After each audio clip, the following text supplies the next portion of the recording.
que je suis en train de dire sont tirés du livre de 2 Chroniques, du verset 2 Chroniques 7, verset 14. C'est de ce verset que je dégage tout ça. Il dit, si mon peuple fut qu'il s'humilie. S'humilier, c'est quoi? S'abaisser, entrer en soi-même. C'est une forme de sincérité. Tu es réel avec toi-même. Ne sois pas comme Lucky Luke, où son homme est plus rapide que son physique. Les chrétiens sont comme ça. Et c'est malheureux. Quand tu vois les langues, ils sont en train de parler, non, tu dis ça c'est du miel, c'est tout à la paix. Mais au fond, c'est comme le rouleau que Ézéchiel a mangé. Quand elle a commencé à manger le livre, c'est doux. Mais quand c'est tombé dans son ventre, mal de ventre qu'il a eu, c'était terrible. Alléluia. Est-ce que nous sommes sincères? C'est tout ce que je suis en train de dégager comme élément.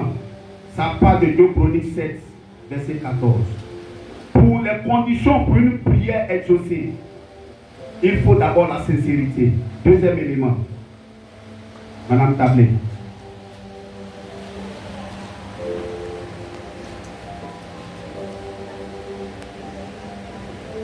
Deuxième élément se trouve dans le livre de Marc 11, verset 24. Marc 11, le verset 24. Oui. C'est pourquoi je vous dis, tout ce que vous demanderez en priant, croyez que vous l'avez reçu et vous le verrez s'accomplir. Amen. Amen. Voilà. Dans ce verset-là, qu'est-ce qu'on peut dégager dedans? Un seul mot qu'on peut dégager dans ce verset. La foi, tout simplement. Tu as un esprit avec la foi. La prière, si tu n'as pas la foi, Jacques dit, tu es semblable à quelqu'un qui, après avoir, après s'être regardé dans la glace, dans le miroir, dès qu'il enlève la glace, il oublie ce qu'il a vu sur lui. Tu n'es pas constant. La foi, il dit c'est pourquoi tout ce que vous demandez dans la prière, croyez que vous l'avez reçu. Vous voyez? Et après vous le verrez. Donc d'abord, avant qu'on ne voit l'accomplissement, qu'est-ce qui doit se passer? Il y a un préalable. Hein? On doit croire qu'on l'a déjà. Quand bien même on ne l'a pas. Madame Conan dit, papa, demain je t'envoie un téléphone. Déjà dans mon cœur, dans mon esprit, j'ai un nouveau téléphone. Et je suis en train d'essayer, parce que ce que madame Conan va m'envoyer, c'est un puissant téléphone. Donc je m'entraîne déjà à manipuler. Quand bien même je n'ai, j'imagine les touches, j'imagine le contenu du téléphone. Alléluia. Je n'ai pas. Et quand je fais cela dans mon esprit, qu'est-ce qui se passe? Mon esprit est en train de travailler le cœur, harcelé entre griffes, Madame Conan. Et ça la pousse, ça la demande, elle a promis quelque chose, la pousse à accomplir sa demande. Alléluia. C'est comme ça avec Dieu. Quand tu demandes quelque chose à Dieu, dans ta pensée, possède ça. Dans ton cœur, possède ça. Et commence à te comporter comme tel. L'Éternel est obligé de t'envoyer. L'Éternel est obligé de t'envoyer. On ne fait pas comme Seigneur, j'ai besoin de voiture. Ça a été voiture.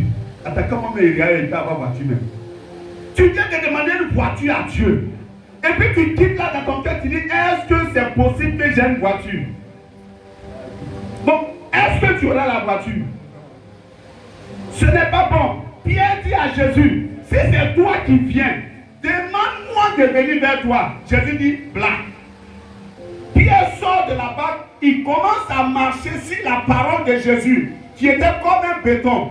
Et puis, au lieu de viser Jésus et de partir, il regarde autour de lui l'autre qui fait comme ça. Il dit, est-ce que ça là, je ne vais pas foncer? Quand il a dit, est-ce que c'est ça qui provoque, qui fait l'échec de nos prières? Les interrogations. Est-ce que ça va se passer? Est-ce que je peux avoir million? Est-ce que ce marché peut me revenir? Est-ce que ça a déjà échoué? Dans le processus de la bénédiction, il n'y a pas d'interrogation. Tu as demandé, crois que tu l'as. Un père qui promet à son enfant, je vais t'acheter un vélo en fin d'année. L'enfant, il court, il sort de la maison, mon papa a payé le vélo. Est-ce que l'enfant ne va pas dire ça?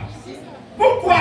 Parce qu'il croit que son père est tout puissant, il a la capacité, il a les moyens qu'il faut. L'enfant est bête, l'enfant est aveugle. Il croit bêtement sans avoir vu. Il accepte tout venant de son père et de sa mère. C'est comme ça que nous devons nous comporter envers Dieu. Dieu ne me voit pas, Dieu ne m'exauce pas, Dieu ne me fait pas ce